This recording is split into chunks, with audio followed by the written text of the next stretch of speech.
All right, welcome back to Hot Topics. We're going to start Chapter 2 today, and we're going to deal with writing equations of lines. And we know some of you have a tough time with writing equations of lines. Bill, you want to add anything to that? No, I just hopefully by the time we're finished, I think we can make this relatively easy. It may not be quite as hard as it may seem from reading Alex's explanations. All right, let's go ahead and get started. Your first type of problem you encounter in Alex is when they give you the y-intercept and a point. And just to clarify, since obviously on a test you won't be told that you were given a y-intercept, the y-intercept is simply the point that crosses where the line crosses the y-axis. So in this case, the point is at 0, 1. This other point is the point 1, 3. All right, first step, we want to find slope when we're writing an equation of a line. Now, we don't know, well, Okay, just do a Let's quick keep going. okay. Hang on, and The first step we want to do is find slope. Now, when you have your 2 points, slope is equal to the difference in y's over the difference in x's. So label one of these points x1, y1, label the other x2, y2.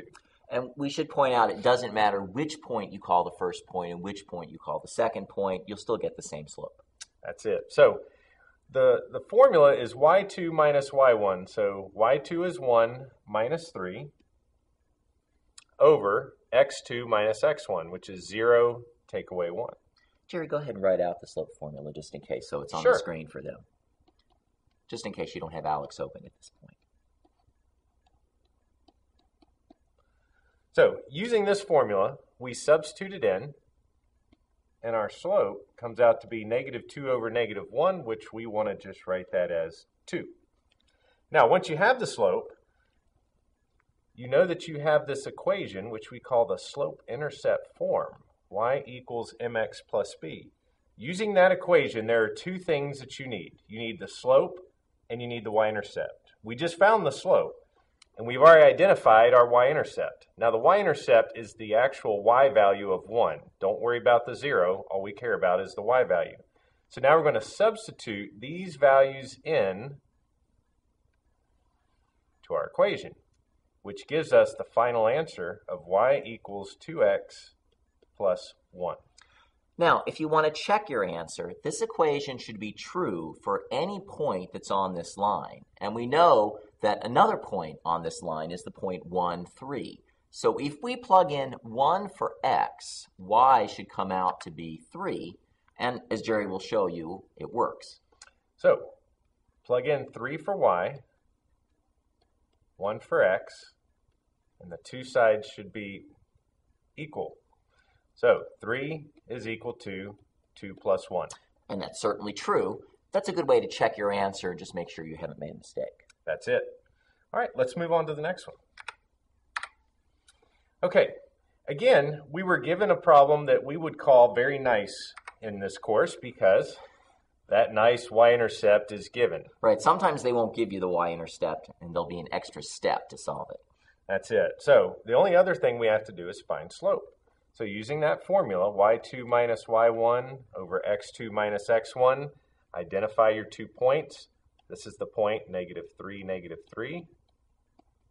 And this is the point 0, negative 4. Okay, substituting these into the formula, y2 minus y1, guess I need to label those points, don't I, Bill? Sure, and Thank again, remember, it doesn't matter which point you start with, you'll still get the same slope. That's it. So here we have, here's our y2, here's our y1. So we have negative 4 minus negative 3. Watch your negatives. And then x2, which is 0, take away negative 3. So negative 4 minus a negative, that becomes plus. So you end up with negative 1 here. And 0 minus negative 3 becomes 0 plus 3, which is 3. So we have a fractional slope. Now, taking that slope, remembering our standard form of our equation here, y equals mx plus b, we substitute that in. So we get negative 1/3 x, and then our y-intercept, since it's negative, we will put minus 4. Right, students occasionally write y equals negative 1/3 x plus negative 4, but generally for your final answer, we never want to have two signs next to each other. There should always just be a single sign between each piece of the answer. So go ahead and simplify plus -4 to just -4. That's a great point. Jerry, do you want to say something about if they know how to find the slope by counting, they can go ahead and do it that way? We just didn't want to talk about it. Absolutely. Some of you might remember from your either high school days or your previous course, your teacher may have shown you how to count rise over run for slope. So I'm going to clear this screen and just show you something. That's one of our other definitions for slope. It's kind of the word form, rise over run. So when you're talking about rise on the coordinate plane, you're talking about the y values. Running is left and right, your x values. So if you want to go from this point here to this point here, and it doesn't matter which point you go from or to, but if we're going from this one to this one, we're going to rise 1 value and then run 3 values to the left. Now, whenever you go down or left, it's a negative. Whenever you go up or right, it's positive, and that's why sometimes we don't emphasize this enough. Right. Again, so some students find this difficult, but some people were taught this, and if you now plug in the rise over the run, you'll get the same slope we got before, -1/3. So we just wanted to mention this as an alternate way to figure out the slope. If you know this approach, it will also work, and for some people, it's a little faster. It is for sure, and we encourage you to learn both methods so that you can... Right. Do whichever method seems easier to you. That's it. Okay. Okay, let's go. The second type of equation, you'll notice we don't have a graph on a coordinate plane. We're just given a sentence, and we're also not given that y-intercept. But we're still going to use that equation, y equals mx plus b. We're just going to use it in a different, basically in a different way here. Right, we'll just use it in a different way. Notice that they tell us in the sentence that the slope is 4, so we already know what m is. M always represents the slope. The trick will be figuring out what b is. That's it. So what we're going to do is we're going to make a substitution. We have an x right here, we have a y, and we have an m. So you know if you have 3 of the variables and you only have 1 left, you can solve that equation. So let's substitute all these variables in here. So our y is 4, we know our m is 4, our x is 2, and we don't know b. So this gives us 4 equals 8 plus b. Bring 8 to the other side, it'll become negative, so you end up with -4 equals b. Now that seems easy enough. Take that, substitute it back into the original equation without the x and y. Remember, since b is negative, go ahead and put the negative in front, and that is the equation of the line. Let me just say one thing here, Jerry. So in other words, just to be clear, this is our m here. So we already know m. That's going to go here. And we solve for b. So the equation of the line always includes an x and a y. Those we don't have to solve for. What we're looking for is the value of m and the value of b. If you found the slope and you found the value of b, then you have all the information you need to go ahead and write the equation of the line. That's it. And Alex does always ask you to write it in slope-intercept form. So this is the proper form that Alex wants. That's the final answer. That's what they want. That's it. All right, let's do another one. Okay. Again, on this one, we have our slope. Now, the slope is a fraction. Do not panic. That's right. Do not panic. We have our x and our y, and the general form for these equations, y equals mx plus b.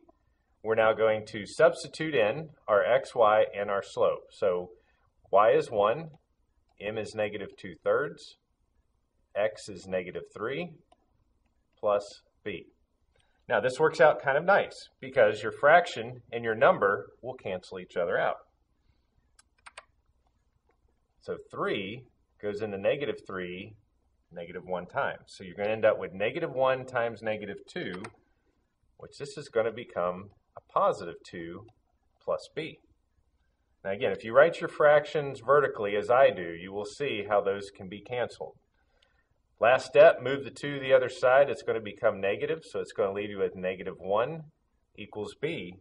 And then your final step is just substitute that slope and your y-intercept back into that original equation, which gives us y equals -2/3 x minus 1.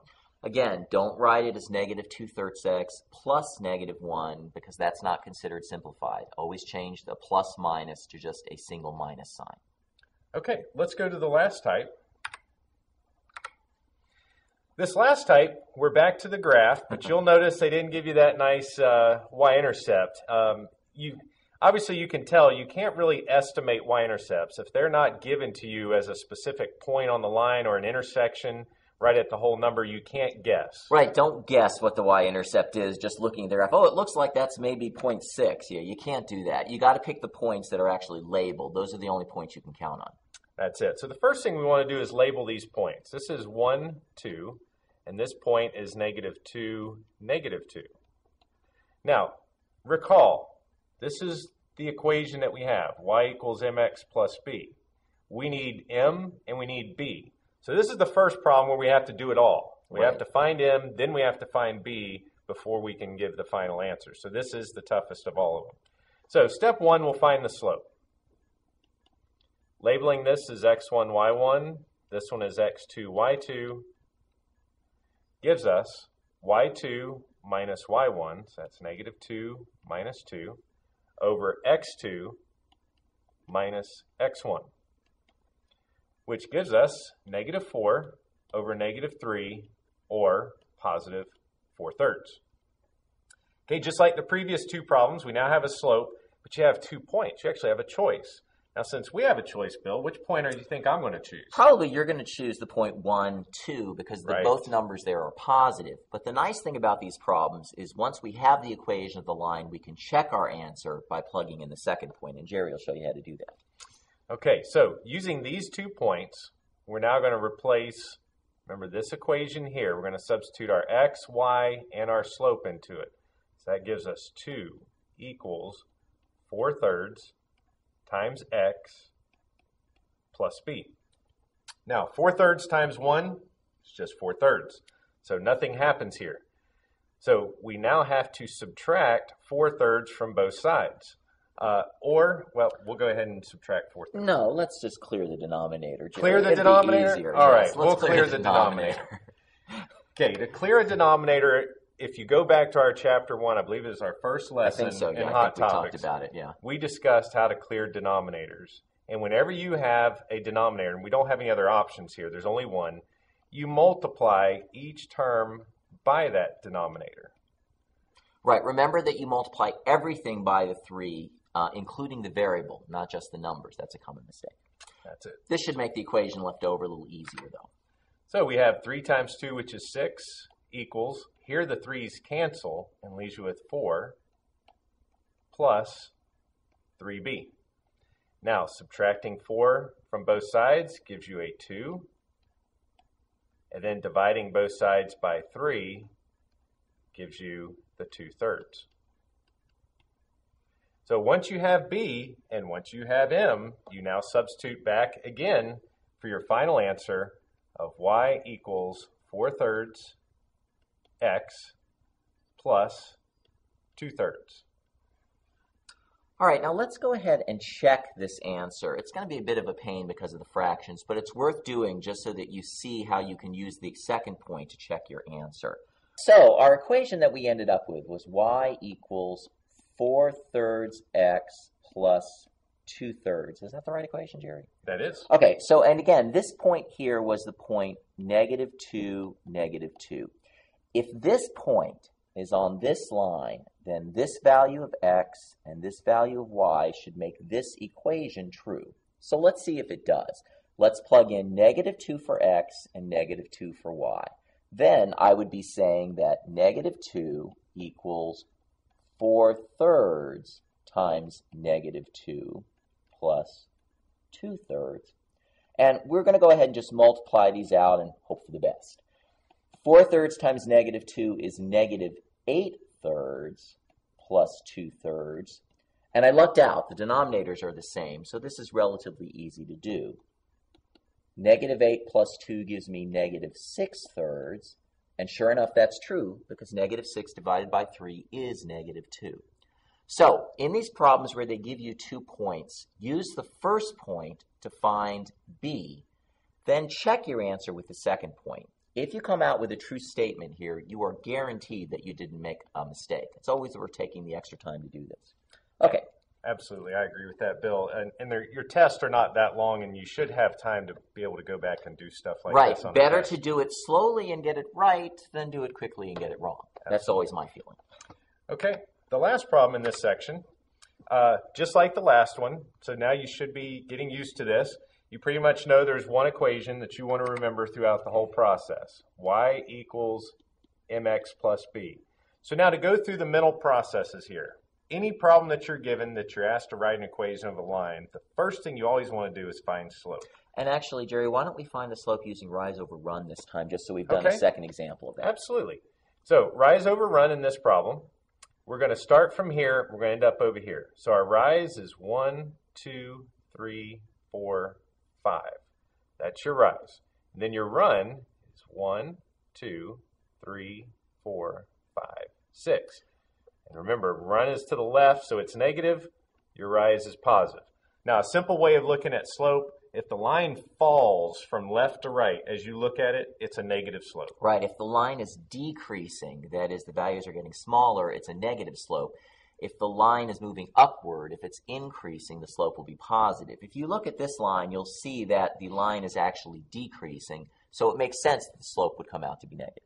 And if you know that, then you don't have to worry about the signs on rise over run. You just look at a line, you address the sign, and then you do the rise over run. Right. So we have our slope is negative 5, 6. Right, just rise over run. Now, the second thing you ask after slope is, am I given the y-intercept? Well, when you look at this problem, you see, no, the y-intercept is not given, and we don't approximate. So then you have to substitute this back into this equation using either of these points to find b. Now, I'm going to use this point right here, which is 5, negative 1. All right, so since my y is negative 1, plug in my slope here, negative 5, 6, and then times x, which is 5, plus b. Now remember, to solve this, it might be easier for some of you to clear the fractions. We realize you do have TI calculators, scientifics in this course, so if you want to use them, feel free to do so. Right, the calculator will also do the fraction calculations for you nowadays. So clearing this, or actually we'll multiply first before we clear. We'll multiply the two 5s. So you have negative 1 equals, that's negative 25 6 plus b. Now you can multiply both sides by 6, both sides of the equation. And don't forget to multiply that b times 6. And Right. don't mix up the b and the 6 if your handwriting's That's not right. good. If you're like me, I usually write the B as a capital letter, and then I never think it's a 6. That's one of my tricks, because my writing is pretty hard to read. I agree.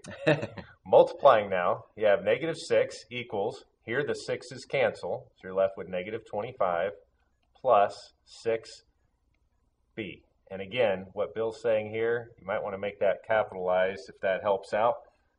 So you start getting mixed up.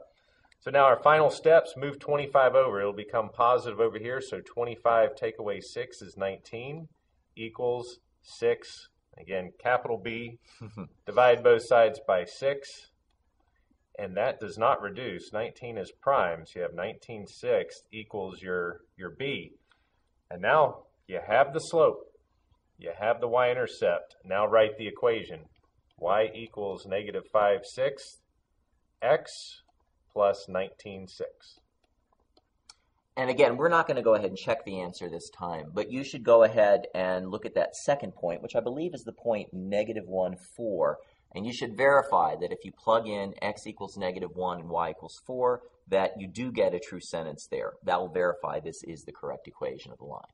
Okay, keep working on. In your textbook, you'll find this in Chapter 2. This is Chapter 2, roughly around pages 88 to 92 is where you'll find more examples worked out for you. And we'll be back in the next Hot Topics. We look forward to seeing you there.